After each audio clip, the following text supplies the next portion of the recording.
Ladies and gentlemen, thank you very, very much for joining us tonight. We're looking forward to an excellent event, and it's my great pleasure to welcome you here tonight. I'm Bates Gill. I'm the recently arrived new Chief Executive Officer of the U.S. Studies Center. This being my first major public event, it gives me especially great pleasure to be able to welcome you all here tonight. I want to say a few words about the U.S. Studies Center for those of you who might not be as familiar with it as you might. The U.S. Studies Center was established in 2006 through a very generous gift from the federal government, with additional funding from the New South Wales government and the private sector, with the intent of helping improve understanding of the United States here in Australia. The support was provided to the American Australian Association, the AAA, which is headquartered in New York, but which is represented here in Australia as well, to undertake a kind of competition for hosting the center here in Australia. As a result of that competition, the University of Sydney was the winner, you might say, and has taken on the rights of hosting the U.S. Studies Center. So that was 4 or 5 years ago or more. As many of you would know, the last 4 or 5 years of the center has seen a remarkable trajectory of a unique institution based here in Australia. I like to tell people that it's a kind of hybrid institution. I often use the word public-private partnership, but it is unique. It's a unique resource in Australia and for Australia. It provides a full range of activities from the education mission of the center to the research and analysis mission of the center, but also a very significant public outreach and media component as well, represented, for example, with this event this evening. All, again, with the aim of trying to help provide greater understanding for the United States, of the United States, here in Australia. Today, we're very proud to say that the center's academic staff provides teaching and training to over 1,000 students every year. The center has become, I think, here in Australia, the go-to resource for media and the interested public, and for many, many others who are seeking insight and understanding of developments in the United States, not only on politics, not only on foreign policy. What I think is one of the most interesting aspects of the center is how it reaches well beyond those topics and is increasingly an interesting and go-to locus for issues related to American society, related to American technology and innovation policy, related to American culture and the arts. One of our major think tank projects being undertaken now is focusing on what we call the Alliance for the 21st Century, which is looking at U.S.-Australia relations in depth, but not just on issues of foreign policy or trade, but branching into other areas where we share so many common interests between our two countries. Tonight's event, a part of our center's Election Watch 2012 campaign, is just one more good example of our extensive outreach activities, which we hope can provide information and engage an increasingly wide audience from government, from those in the corporate sector, from the media, from academe, students, and the interested general public, to provide some deeper, more nuanced understanding of developments in the United States. Of course, this past month and in the coming 2 weeks, all of our eyes, of those of us who are interested in the United States, will be watching closely developments in relation to the U.S. election. And that then turns me to tonight's event. We're very, very pleased to have an outstanding panel that's going to be sharing with us their insights and their expertise into what has become, obviously, increasingly a much, much closer presidential race than may have been first envisioned. And it's my special pleasure to be able to introduce the moderator for tonight, a man known to many of you, John Barron, who is a journalist at the ABC and is currently co-hosting the popular program Planet America. John, in addition to these accomplishments, has been covering presidential campaigns in the United States for almost 20 years. He's the author of the book Vote for Me, and has produced a soon-to-be-released documentary coming out, I think, in just a week or so, on the GOP primary campaign, which has been called The Party of Reagan. Let's keep an eye out for that, soon to be coming out before the election in the United States.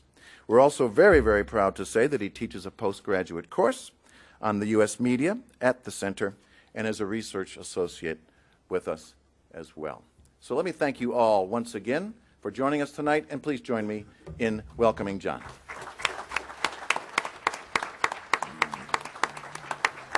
Thank you, Bates, and thank you all very much indeed for coming along this evening. It is a real pleasure.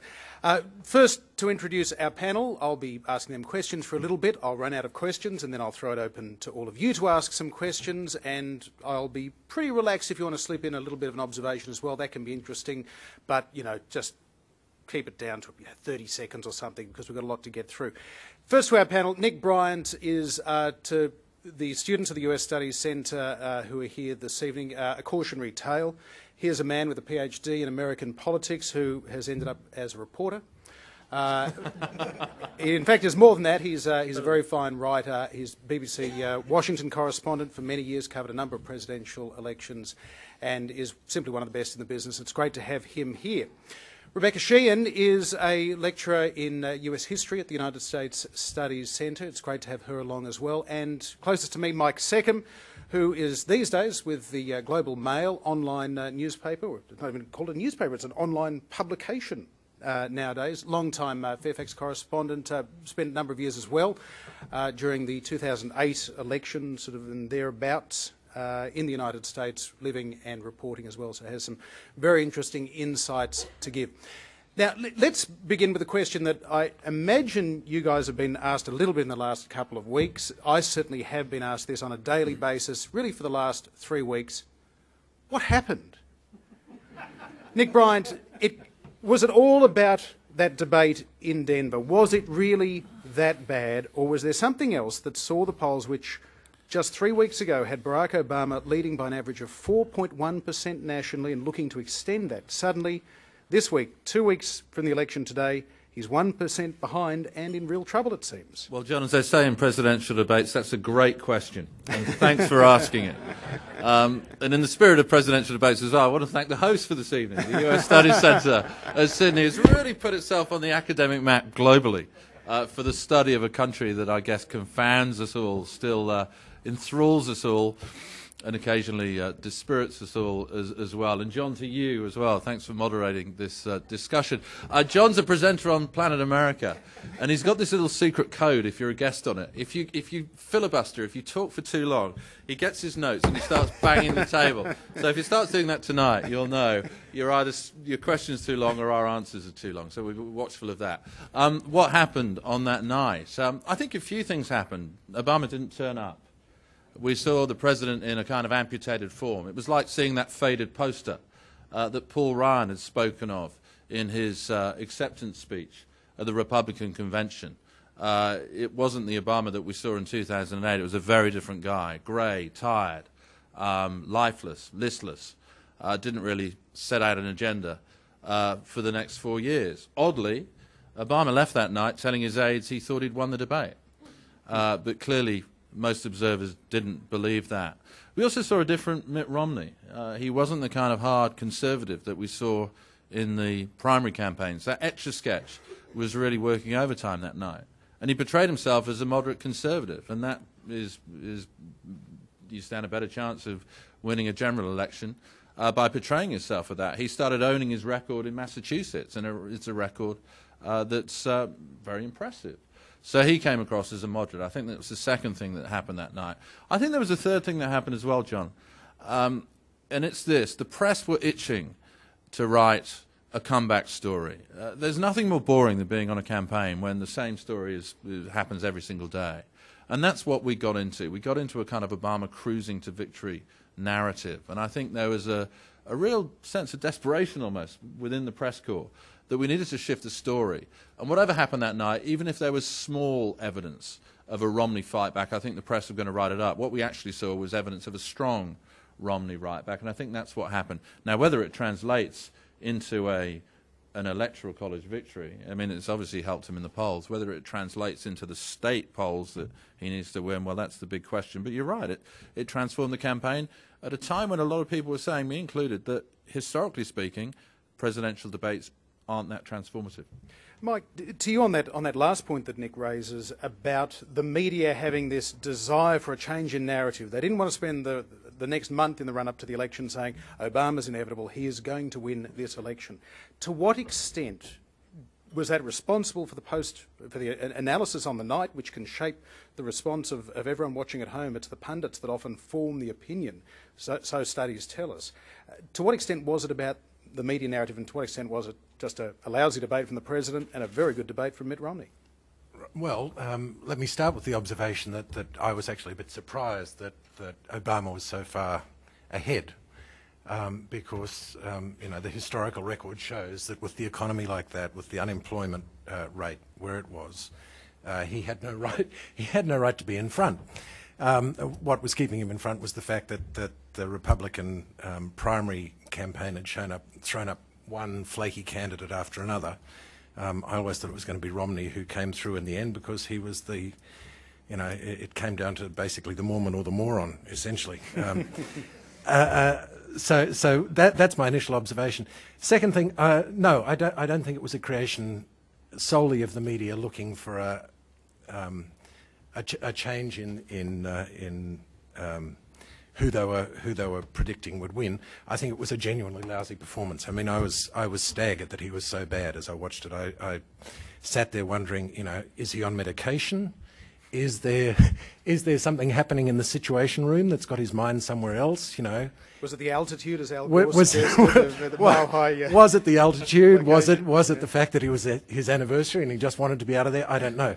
But it was a startlingly bad performance. And I think, a lot of it goes down to that. It was just a really, really bad performance. And I think that the media commentary on it, obviously there's large slabs of the American media like Fox that would have portrayed it negatively anyway. But I think it was quite right. He did a very bad job. Rebecca, the enthusiasm that Republicans suddenly felt for Mitt Romney, and perhaps the malaise, if I dare to use that word in the context of a Democratic candidate, that the Democrats felt after seeing that performance, was one of the factors in the poll bounce to Romney. The other was a remarkable turnaround in the female vote. And this is, I guess, potentially going to be a decisive issue, because without that majority of female voters, Democrats don't tend to win. Romney almost eclipsed Obama's advantage in that area. How did he successfully turn what had been months and months and months of Democrats pounding issues on reproductive rights, for instance, throughout the primaries, and suddenly women, it seems, watching that debate said the biggest women's issue of all is the economy now?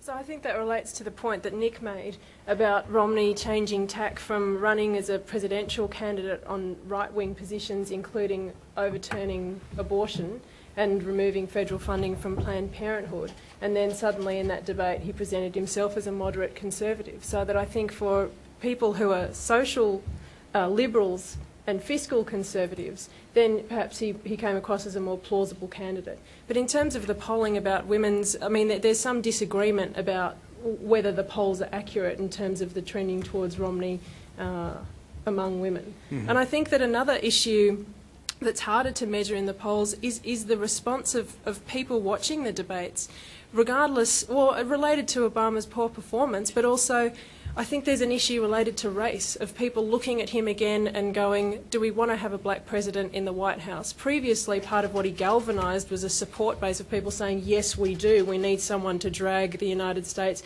out of the quagmire it's in terms of its international reputation and in terms of its sense of national pride as well. And I think that part of what could be going on at the moment is people thinking, now we do have a more plausible candidate, a more moderate conservative, and let's promote him over a black man in the White House. How prevalent is that? Because there is that, and it's certainly in the sort of conservative blogosphere, he is often referred to as the affirmative action president. The Supreme Court of the United States is looking at this issue at the moment. Is there a sense in a certain portion of the population that this guy, he only got there because he's black? He got a free pass because there are so many areas we just couldn't go to, we didn't vet, he wasn't experienced. We can now say, you know what, we did that, we made history, we can get rid of him. Well, there are certainly people in the Romney camp who think that John McCain basically declared unilateral disarmament during the 2008 campaign for not going after him on Jeremiah Wright. You remember the fiery Chicago preacher that led Obama to deliver that race speech in Philadelphia, which is an extraordinary speech.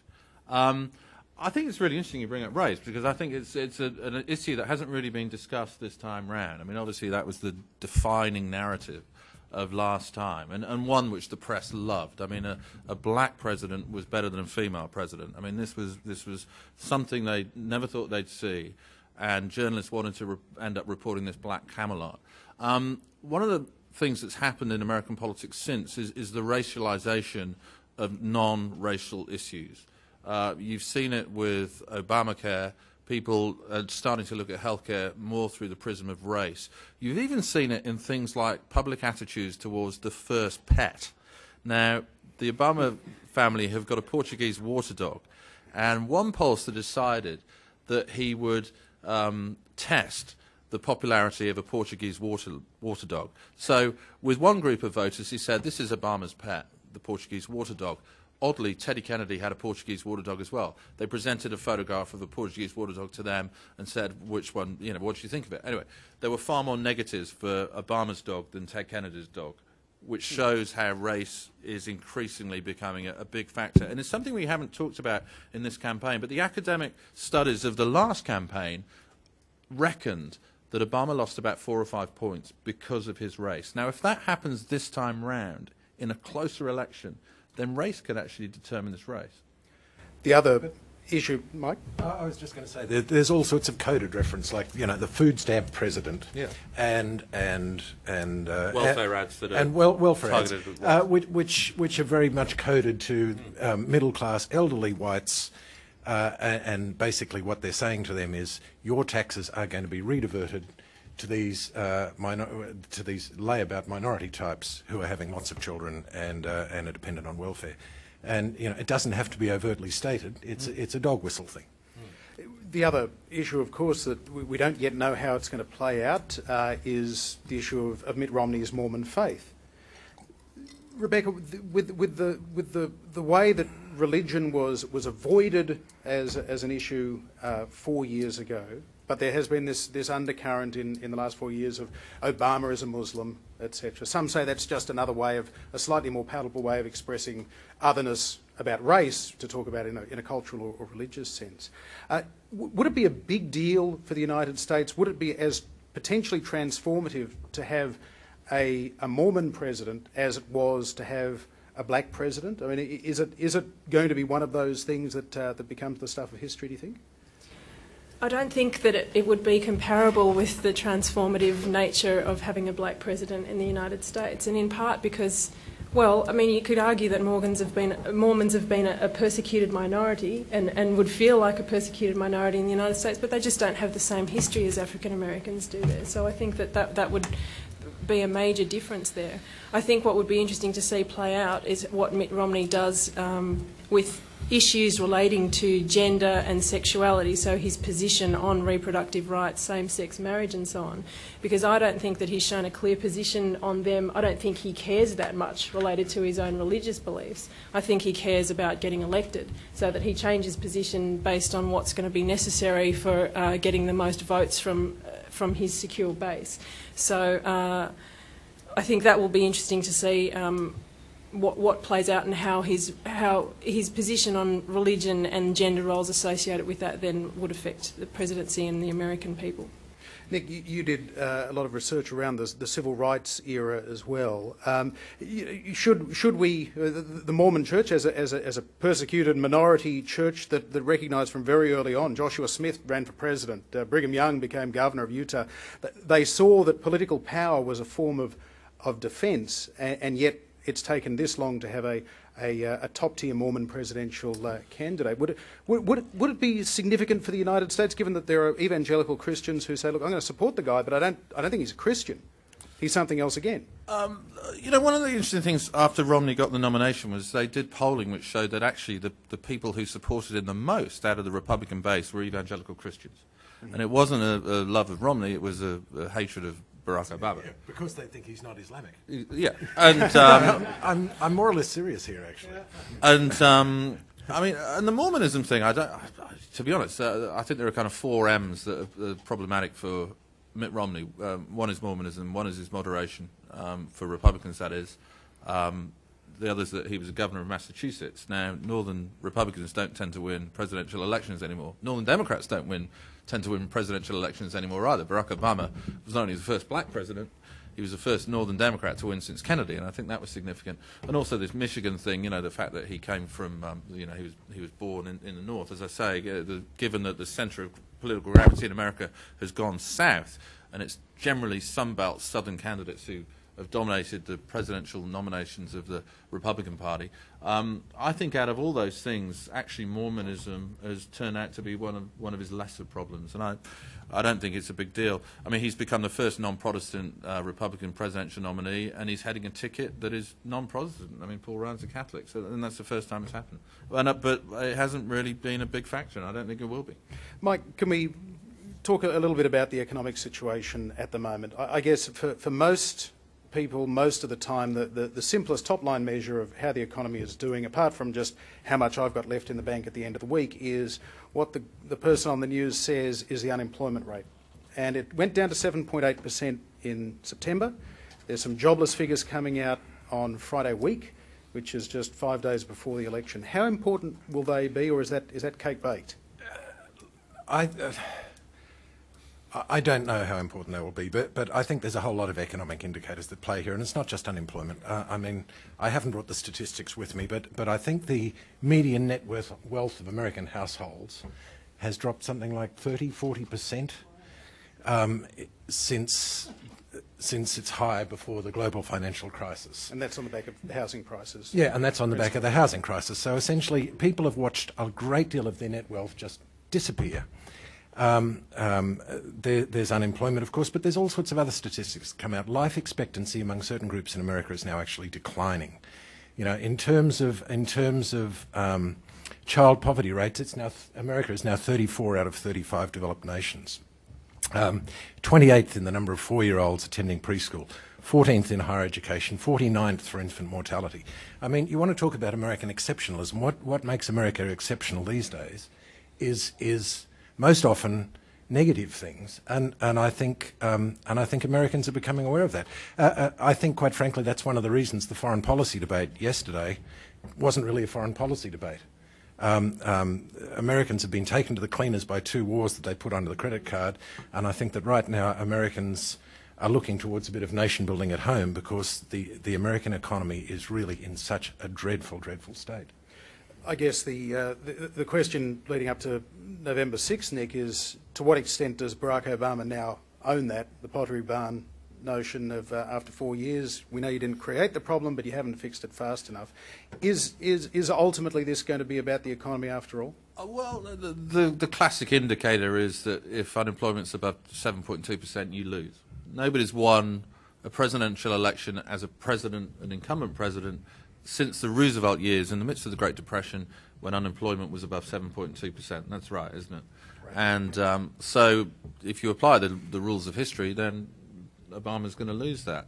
Obama will lose on that basis. But, other things are coming into play. I think, people do buy the argument that he, had the hospital pass of all hospital passes. He's found it difficult to work with an antagonistic Congress. and he's managed to sort of deflect a lot of the criticism from. And I don't think Romney's really made that. I mean, the other thing they've managed to do, which is brilliant for them, of course, is to kind of swift boat Mitt Romney in the way that we thought John Kerry's military service would be his great strength in 2004, because America was in the midst of these two difficult wars. What we thought would be the great strength of Mitt Romney was this business background as this turnaround king. You know, the guy that ran Bain Capital and turned around companies, the guy that ran the Olympics and turned around companies. I mean, the negative framing of Mitt Romney from the Obama campaign early on, and the way that Romney himself has reinforced that narrative with the sort of things like the 47% thing, that's taken his economic credentials sort of off the table in a way. So again, it's insulated the president from what historically should be an election loser for him. Final question for each of you before we open it up to the floor for questions. Given that we have seen a seemingly significant shift in the trajectory of this campaign in just the last 3 weeks, for 1 year prior to that, Romney didn't lead Obama in the average of national polls. And now suddenly we got Gallup today, he's still 6% in front. In Rasmussen it's 4%. But then there's another set of polls that say that Obama is 3% in front according to NBC Wall Street Journal. They seem to be contradictory, but the average says that Romney's in front. Are we likely to see, whether it's a Donald Trump October surprise, we're promised something of that sort tomorrow, or effectively, is this how you think it's going to play out? First, you, Nick. When I went from covering Washington to South Asia after 9/11, we were covering the Bush administration's war on terror. I remember a piece of advice my colleague gave me. The first was to protect my health. He said, never drink from a bottle labelled strong Indian beer. The second piece of advice was to protect my professional representation. He said, never try to predict an Indian election.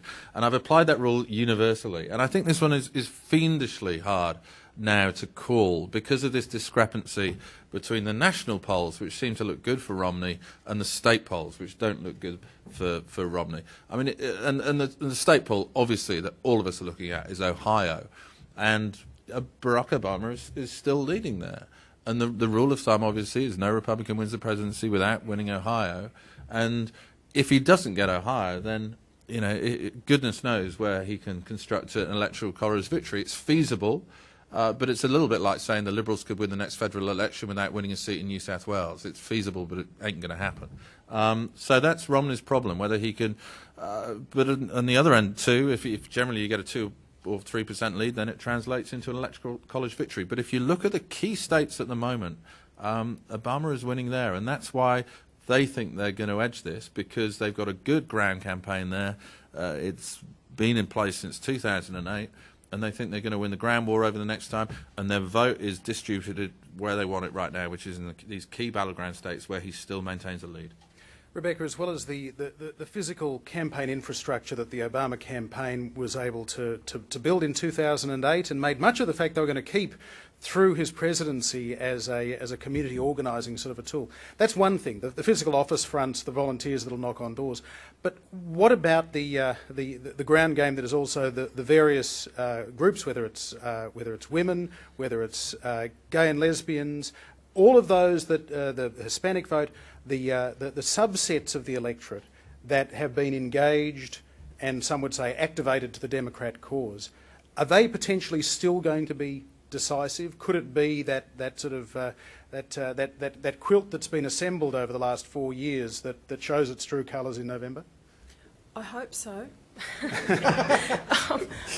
I'm hesitant to call who would win the election as well, but I did bring along a quote from the New Yorker's endorsement of Obama that's just been published this week that I wanted to read out, which describes him as a president who's been progressive, competent, rational, decent and at times visionary, who's renewed the honour of the office he holds.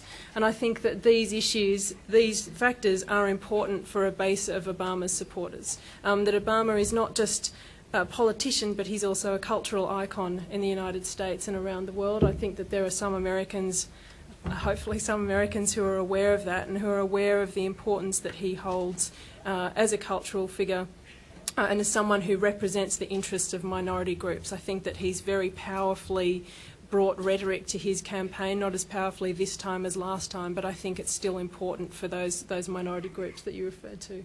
Mike, in a way, this may be an ultimate test of the various grassroots forces, whether it was the anti-war Howard Dean / Obama sort of movement, or the Tea Party movement and the Occupy Wall Street movement. These various forces that have sort of seemed to spring up from nowhere with tremendous passion that have made an awful lot of noise. It seems that now we're actually going to find out how much of an impact they're going to have in this election. Yeah, I think that's true, and I mean, I'm not going to make a prediction either, but I will make this observation: that, having watched all the debates, the first one Obama was missing, and I spent all the time trying to work out why he was missing.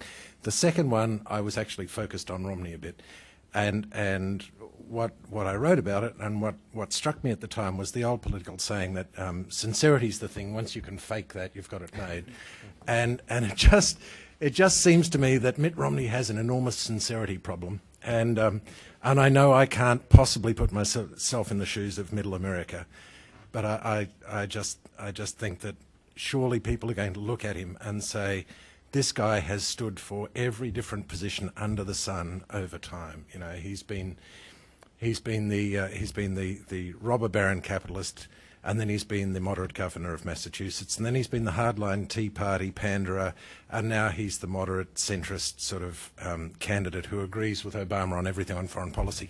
You know, my hope is, I'm admitting my partisanship here. My hope is that as the election nears, people will look at it and they say, who is the guy who's actually sincere in his convictions about how to fix the problem, and to that extent, I'm still giving Obama a slight edge. Well, the bookmakers at the moment are still giving Obama a slight edge, although I do notice after yesterday's third debate, even though Obama was overwhelmingly voted the winner in the snap polls from the TV networks, Mitt Romney has surged close to 8% in likelihood, so it's basically a 55-45 split. That's according to in-trade odds. Now, we've got time to take some questions. We have a roving mic. If we could bring it down the front here. If you wouldn't mind keeping them fairly concise so we can get through as many as possible. And while we have this gentleman asking questions, if you wouldn't mind raising your hand so we can see where we'll go next, that's great. Go ahead, sir. 1, 2. That's on. Yeah. So perhaps you haven't discussed perhaps the most important debate was the Jon Stewart O'Reilly debate, which is much more culturally significant to America and perhaps more relevant, and was a good example of how the debate should really be. I was discussing with a friend over there. We were in a Model United Nations in 2007, and he said he was America, and when he was playing the role of America, you know, he had this incredible power of money was no object. Now, if he was doing that exact same position, he would be totally immobilized because of the budget. How can the candidates sort of rekindle that American self-pride that goes with having a big budget behind you when they don't have that big budget behind them? I mean, the question sort of goes to the idea of US decline, doesn't it, and whether they can actually bounce back from this. I think there's part. They have to motivate their public, but that's not happening. And part of the problem is, I mean, Barack Obama personified this hope of national renewal, and it hasn't quite happened. You know, as Mike says, there hasn't been the nation building at home that perhaps Obama would have hoped for, and things like that. Look, what I do think is, whoever wins this election, they're going to face the same problems that Obama has faced for the past 4 years, and the budget is at the heart of that.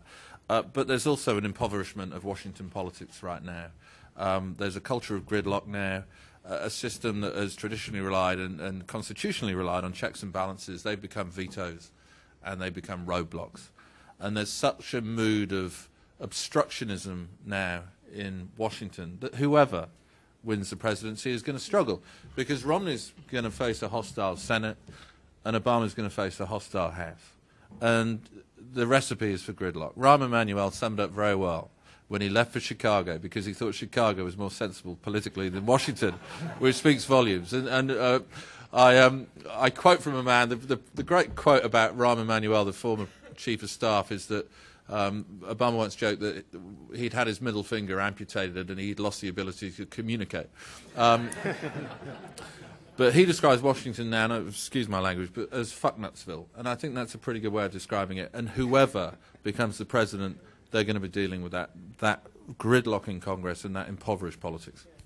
Mike, how receptive do you think the American people will be to when they see Mitt Romney essentially saying the foreign policy differences aren't great, but it is about America being seen to lead, and that world peace is really reliant, peace through strength, that America has to be out front and centre? Well, I mean, I think that's central to the whole American myth, isn't it, of American exceptionalism, is that that they are a beacon to the world, and they have been ever since they won their independence, and they're about spreading their values through the world. But the interesting thing about the debate, and I won't go to the broader issue, but the interesting thing about the debate is that even Mitt Romney now is suggesting that another war, somewhere in the world is not the way to go about it. The way to go about it is through aid and through trade and through empowering women, and the extent to which he believes this, I don't know, but it's certainly a long way from what George Bush and Dick Cheney used to say, and I take some hope from that. But empowering women only outside the United States. Yes. On that question of self-perception, Rebecca, I mean, I guess a lot of us are guilty of kind of in our hearts still thinking that we look as we did in our wedding photo. How out of date is the United States in its self-image?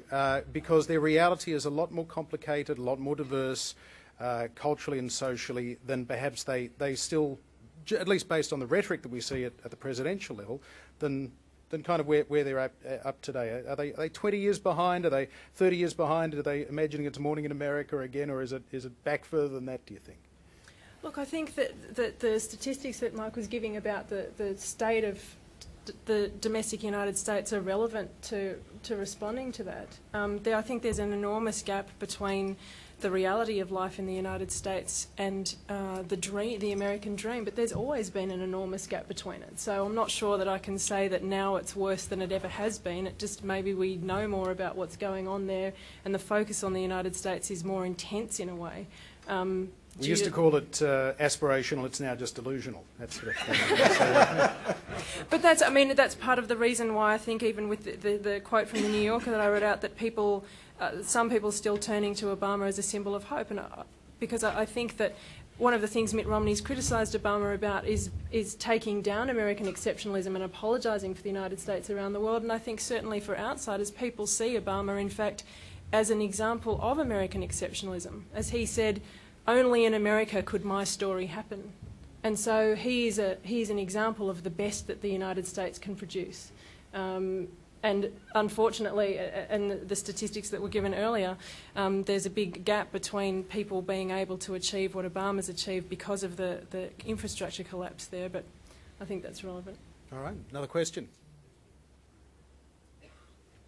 Sorry, We'll start down here and go back to you for the next one.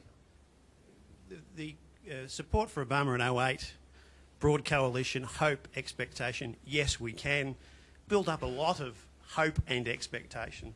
And I want to continue the John Stewart theme. Did that hope start to crack? Did that support start to fade when on John Stewart's show he said, yes we can, but was that the moment of the support starting to wane? Just as it almost seemed that Obama was preordained to win that election, I think it was almost preordained that he would disappoint. Because so many hopes were projected onto this guy who frankly did not have a great deal of executive experience, did not have a great deal of Washington experience. He wasn't a black belt in the Senate in terms of pushing a legislative agenda through. And in the end, he only had 2 years to do it because, of course, in the midterm elections, he was faced with a very hostile Congress. So I think he was onto a loser, and in many ways his record has been impressive in legislative terms. I mean, he's got through a landmark health reform. Nobody's ever done that before. He's got through a pretty strong regulatory law with Wall Street on the foreign policy front. He's had some notable successes, not least capturing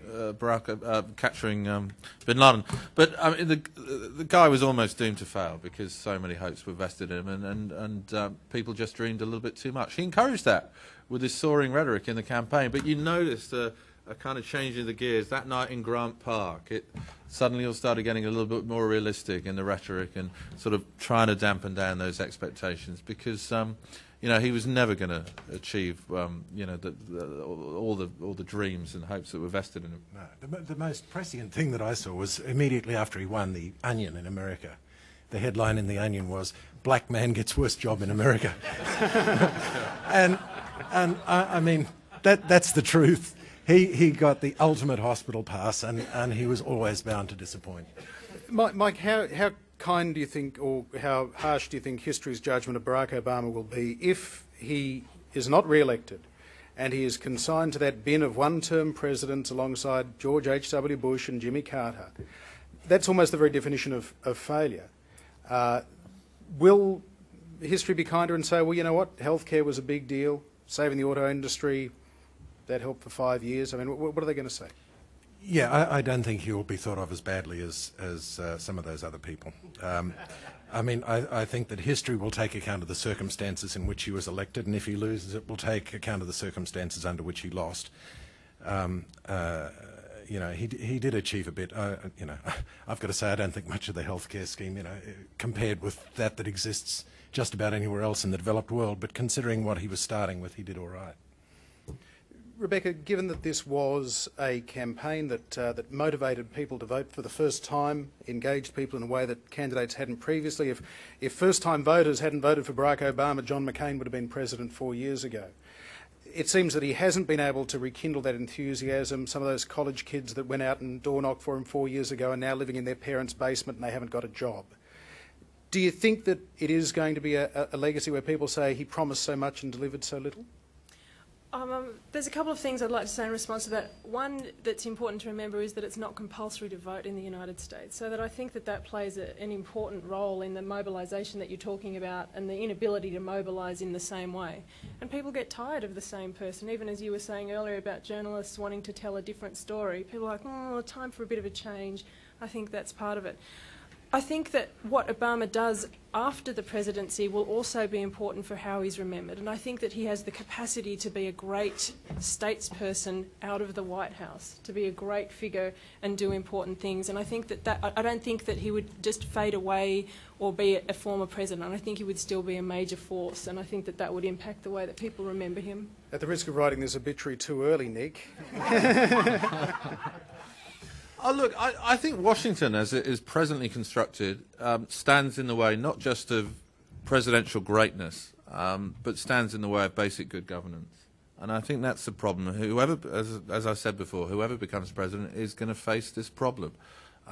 You've got a constitution in America now that is no longer fit for purpose. We talk about the genius of the Founding Fathers, and perhaps they were, but it's almost become heretic to challenge the notion that they might have got things wrong. And the way that Congress is now, with the filibuster rule in the Senate, you can only get things done with a 60 supermajority. The way that the House is run now, and the way that the Senate has come to take on the character of the House as well. I mean, that's significant. And for only the second time in history now, to show how polarised things have become, the voting record of the most moderate conservative, the most moderate Republican, is no longer to the left of the voting record of the most conservative Democrat. Traditionally there's been an overlap, and that overlap has enabled bipartisanship on certain things, and it's enabled things to get done. That overlap no longer exists, and that's hugely problematic. So as I say, whoever wins the presidency now, I think will be precluded from greatness, because Washington doesn't allow them to become great. Although in defence of the Founding Fathers, they did warn against the forming of political parties. So they saw that this could be a problem. A lot of what they got was right, but they did create this system of checks and balances that, as I say, has been abused now. And politics in Washington now is all about stopping things from being done rather than actually getting things done. Dare I say the Founding Fathers didn't think of Rush Limbaugh or Fox News, which has a very large part. There were some feisty pamphleteers in around in those days, though, Mike, I think. We have a question at the back there.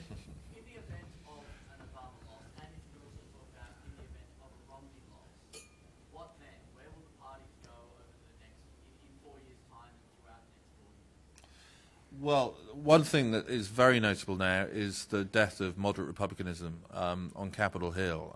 If you'd looked about 6 years ago, there are about 27 moderate Republicans in the Senate. The estimation now is that there'll be about 6. What you've seen recently is the retirement of people like Olympia Snowe. She was a senator from Maine who was very moderate in her outlook. And she decided to leave this time round because she's just fed up with the partisanship in Washington. She's fed up with what she describes as a partisan tug of war. You've got people like Joe Lieberman, of course, another moderate. He's not a Republican, but he's leaving. You've got people like Richard Lugar, famously bipartisan. The senator from Indiana, the veteran senator, who got ousted in a Tea Party challenge. So, Congress is losing these moderate people. So, again, whoever wins, I think they're going to be facing an increasingly radicalised politics, an increasingly polarised politics, and a politics that is almost unworkable. Mike, this is something that has happened in the past. The 1890s, famously partisan. I think the last Congress, the 112th, was officially the most partisan since McKinley's first term. I mean, this does go in cycles, even if, as you say, Rush Limbaugh and Fox News is a new thing. Do we just have to sit tight and wait for the genius of the system to kick back in? Your historical knowledge is greater than mine. I don't know. I often think that if I could make one change to American democratic process, I would have preferential voting as we have in Australia, because it's always struck me that you can have someone come along on the left who will take votes from the Democrats, or someone come along and you can have a Ross Perot, or you can have give me a name, Ralph Nader. Thank you very much. Who can completely, by standing to out to the side of the party to which they are closest, they can hand the other party victory. I've often thought that if America had preferential voting, such as we have, where you could, vote for the Greens and then have your preferences flow to the Democrats, for example, it would do a lot to inject a broader spectrum of political opinion into American politics, and I think that would be a really good thing. I don't know. I despair a little bit of American politics. I was telling everyone before I came in, I have family connections in Ohio who are lovely, middle-class, intelligent, tertiary educated people who believe that Barack Obama is a Muslim, and come the war, and he will take the part of the Muslims. I mean, it is just astonishing how misinformed and extreme, quite nice, apparently normal people in Middle America have become, and I just don't know what the answer is. Rebecca, to an extent, I mean, we talk about the effect of the media culturally on this hyper-partisanship nowadays. Given that in the United States specifically, but even here now with the internet and so on, you really can select the opinions that you want to listen to, your radio stations, your TV stations, your blogs. So there is an echoing and an amplification, a reinforcing of prejudice, so that in a way there are red states and blue states, or red neighbourhoods and blue neighbourhoods, or red houses and blue houses. They're not getting the same information. They're not seeing the United States in the same way. And how do you overcome that when you haven't got individuals in a community going to the same church or the same school or what have you? There is that separation. Well, I think that part of the issue is that people do get information from the media, but they also filter that through pre-existing beliefs about how they are to be in the world, including on the basis of their class position, on the basis of their sexuality, on the basis of gender. And so I think that plays quite a significant role in the way that people deal with the information and the way that people make decisions about how they vote and what partisan position that they take. Do you think that tends to make people more rusted on? I mean, it's not hard to find contrary opinions if you want to go Googling. You can find them out there, but it seems people just stick to a fairly narrow set of beliefs. It's not hard to find contrary opinions, but yes, I think that there are some quite clear-cut ideas that are prominent in the United States, despite the different communities, about gender, for example. So a patriarchal family structure that follows a Christian system with a male at the head of the family, and a woman fulfilling a particular role, and the role of the family being the core of the United States, being the economic heart of it as well as the moral heart of it, and it being also about reproducing citizens for the United States, so it's heterosexual as well. So I think that these issues are all very much coded into many people's ideas about how things should go ahead in the United States, as much as they might be getting different media opinions. I think there are very deeply ingrained ideas about gender and sexuality that have a big impact. Yeah, the polarisation is becoming a huge problem. I mean, Gallup has been looking at the polarisation of America. They've been testing it for 50 years. Now, 8 of the most polarised years have come under Barack Obama and George W. Bush.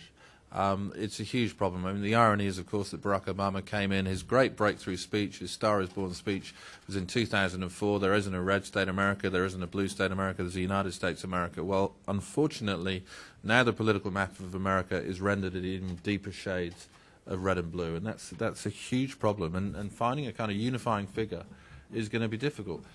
Barack Obama hoped he would be it, but he hasn't been. For many people, he's just been even more polarising. We've got time for one or two more quick questions here, sir. The question here is that a lot of people are overlooking, I think, the importance of the race-based factor in America. When you get the vast majority of the whites are going to vote for Romney, the vast majority of the blacks. But there's one group that's grown in influence in America, is their Latino vote. And what I've noticed there, their vote cannot be understated, particularly when you see reports of the Republican governor in, I think, is one of the states, Arizona, is against immigration. That's going to be a big vote. And also there's the growing links between the Latino vote and the black vote, who I associate with the underprivileged class, and who saw the Caucasians had too much of the power. I just go back when my parents were in Los Angeles 30 years ago. The whites there were very concerned because the Latino and the blacks were starting to get power there. So isn't this a situation that the Latinos said, well, we want to stick with Obama, he's going to support us? I think that's something that really hasn't been looked at carefully enough. Yeah, it's certainly true. I think recently new births in America, minority groups outnumbered whites for the first time. So within a generation, America is going to be majority minority, and I think that a lot of the white middle America feels threatened by this. So I think that it is definitely an issue that plays. Demographic politics terribly. I mean, their hard line on immigration has cost them, that vote was in play for the Republicans, and they've alienated them. They've played gender politics very bad with the tough stance on abortion. The kind of politics of demography, if you will, the Republicans have played that very badly, which is why Obama thinks he's in reasonable shape for the election. And it plays in all sorts of ways. There's the politics of imprisonment. I mean, if you get convicted of a felony, you can't vote. That plays a huge role in American politics, simply because so many black and Hispanic men, in particular, get bunged up in jail. And then, of course, there's all the you will have seen the stories about the various state legislatures trying to bring in rules to make it harder for certain demographic groups to vote. This is a rearguard action to try and stop minorities who they think will prefer the Democrats. Nick, on the Hispanic vote, on current trends with the growth in the Hispanic population in Texas, it will become a Democratic state in 15 years, and at that point the Republican Party will not be able to win 270 Electoral College votes again.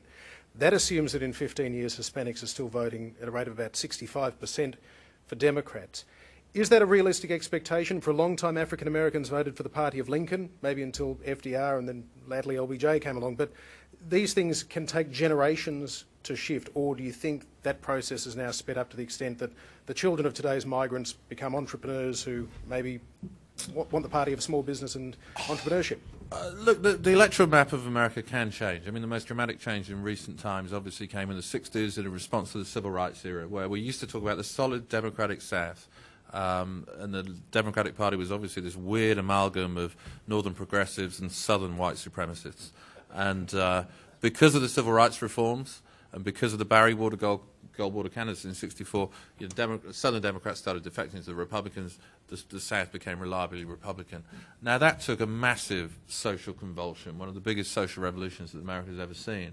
And you're wondering, to bring the Hispanic vote over to the Republicans, would something equivalent happen? It's hard to conceive it.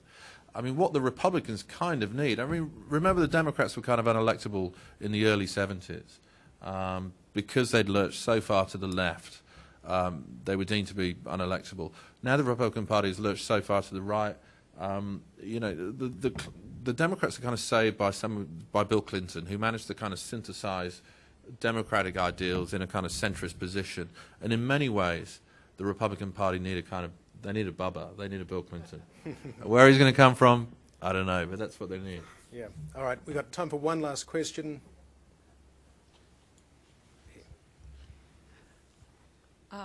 I'm from Chicago. I'm from Illinois. And when Obama was running for Senate, when he was in the Democratic primary in Illinois, I actually ranked him about 4th. I don't know if any of you know about that primary, but it was pretty intense. And I ranked him about 4th because I thought he wasn't ready. So imagine my surprise when a few years later he ran for president. How much do you, I mean, now that we're sort of gearing up for the second go, do you think it was too early? He didn't have a lot of experience going in, so now that he's been 4 years in, do you think he would have done better? I mean, this is a totally hypothetical, but do you think he would have done better down the track, or was this the right time for him?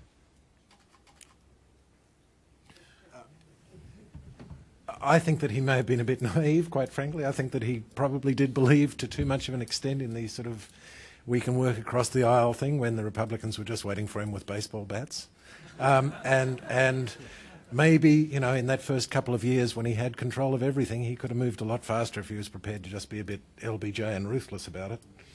I don't know. What do you guys think? Well, like I say, the Republicans need a Clinton. I suspect that in 4 years' time, the Democrats will need a Clinton as well to kind of reclaim that centre ground. Look, I think her case in 2008 was quite persuasive, but Obama seized the moment, and what an extraordinary moment it was. And by all accounts, he was bored in the Senate. He didn't really enjoy life as a lawmaker. He wasn't there that long, exactly. And he wanted to run for president, and he was encouraged to do so.